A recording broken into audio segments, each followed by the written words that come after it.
basket. Gober's a difficult matchup outside the three-point line because he loves to shoot that shot, very successful at it. When you come flying at him, he has the ability to pass the ball the way that he just did. The lead is a half dozen. Here's Detmer going backdoor.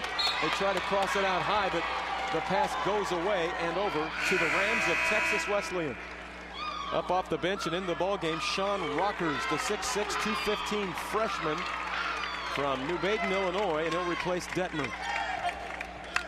One person that the Bearcats have to make sure that is involved in this ball game is Eric Palm, and so far Texas Wesleyan, a lot of focus on him, try to keep him out of the flow of the game.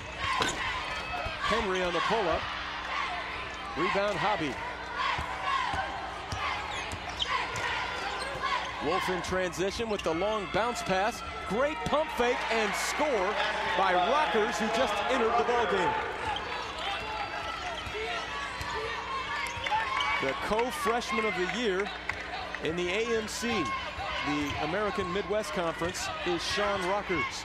From outside, Barry, and that's a three. He's that inside-outside. We saw him drive to the paint early on in the ball game off a nice screen. Now he's pulling his game outside. Largest lead of the game, 7.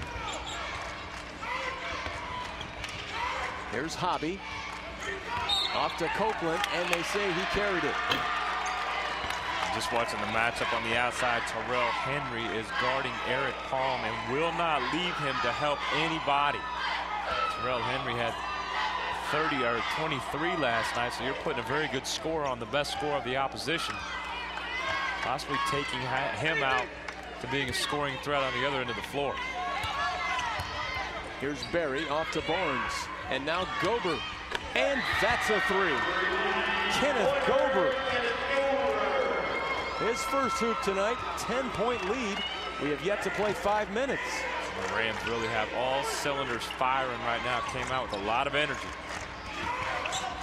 Palm drives in the lane and rebounded there by Muckway.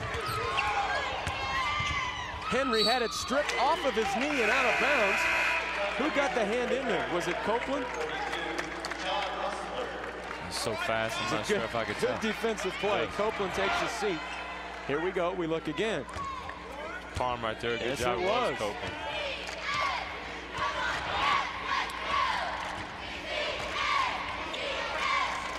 Here's Hobby for three. Rings out.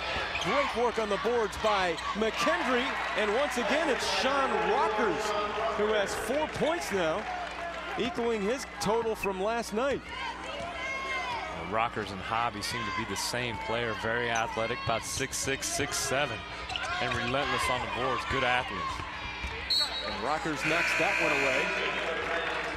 Into the ball game for Texas Wesleyan, a guy that we thought had some nice energy to the ball game last night, and that's Evan Randall. He only played 10 minutes, no turnovers, a couple assists, some good defensive work. He's in there now. Gober from outside. There's Randall keeping it alive with the loose ball. That energy you're talking about, Neil. Evan Rendell does a very good job of making sure everybody is involved in this ball game by spreading it around. Gober on the fadeaway on the baseline. Kenneth Gober with 5 points, averages almost 15 a game for Coach Waldrop this season. He is a senior from Waxahachie, Texas, 6'3", 205. Here's Wolf. Out high, Palm for three. It would have counted. He'll get 3 free throws. The foul will be on Randall. That's the savvy right there of Eric Palm, who's definitely a scorer, but able to draw that contact just enough. Maybe kick his leg out just a little bit right here, but a good job penetrating, kicking the ball outside. And watch that leg kind of kick out as he draws the contact, able to go to the line for 3. The Conference Player of the Year in the American Midwest Conference for the 2nd straight season. NAIA All-American last season. He's over 2,000 points in his career. He did that last night in our game. In fact, he's now up to 2,115, and he's tied for 6th place on the all-time list. So he will make the move. with that free throw. And one of the grueling parts about this tournament is that game was less than 24 hours ago, and they have to play 5 of them in a span of, what, 7 days? Yeah, both these teams. And actually, Texas Wesleyan played the game after McKendree last night, so theirs is even a shorter window. And you notice, Doug, I had already marked all 3 of the free throws up for Eric Palm. I just wanted you to make note of that. Once I saw him hit the first one, I inked them all. Because he's 84% or something? Well, that's how he rolls at 84. Good defense by Palm right there, getting on Gober. Here's Barnes off to Berry. And now Gober. The defensive work. Gober constantly moving without the ball. By McKendree, and it pays off. A steal in there by Rustler, who just checked in. And a foul as Eric Palm takes it across the lane that time. That's going to be on Evan Rendell, his 2nd personal foul. Here comes Berry and Henry back into the ball game.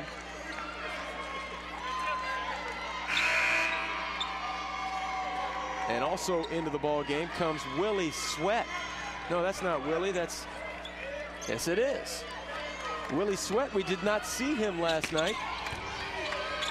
Here's Javi spinning like a top and giving it off to Rustler.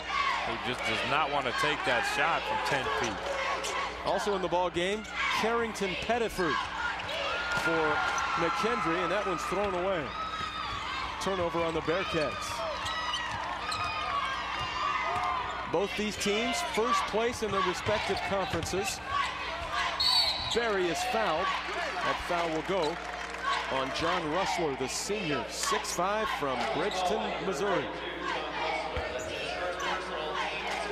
His first personal, 2nd team foul.